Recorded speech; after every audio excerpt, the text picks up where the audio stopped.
نظم ہے دہائی ایک عمر رسیدہ غیر ملکی شہریت رکھنے والے باپ کی زبانی، لیکن وہ مخاطب اپنی بیوی سے ہے۔ یہی منشا تیرا ہے تو یہ لے پھر جا رہا ہوں میں۔ یہی منشا تیرا ہے تو یہ لے پھر جا رہا ہوں میں، کہ راشا ہے بڑھاپے سے میرے ہاتھوں میں تو کیا ہے۔ ذیابیطس نے میری سوچ بھی گر چاٹ لی تو کیا، نہیں ہے رب تک باقی میری باتوں میں تو کیا ہے۔ میرے اعصاب کو ڈستی ہے گر دن کی ضیاء تو کیا، مسلسل رت جگے ہیں گر میری راتوں میں تو کیا ہے۔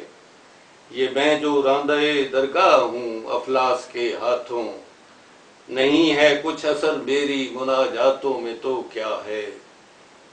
تجھے اصرار ہے اے ہم نفس میری تو یہ مجھ سے، کہ میں اس دیس میں مرنا بھی چاہوں تو نہ مر پاؤں۔ یہ میں جو کسب زر میں زندگی کی شام کو پہنچا، جہاں کچھ ہاتھ آتا ہے وہیں بارے دیگر جاؤں۔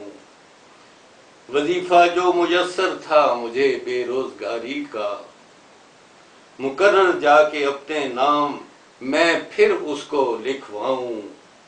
کہ چل دینا میرا اس دیس کو از بس ضروری ہے، جہاں سے لوٹ کر چاہے کسی تابوت میں آؤں۔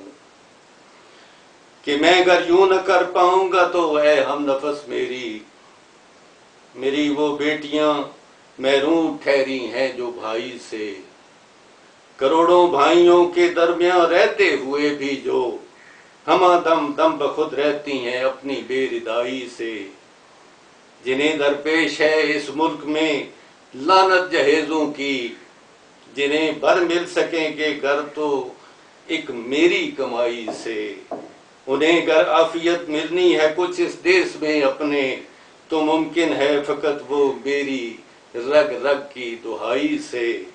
یہی منشا تیرا ہے تو یہ دے پھر جا رہا ہوں میں، کہ راشا ہے بڑھاپے سے میرے ہاتھوں میں تو کیا ہے۔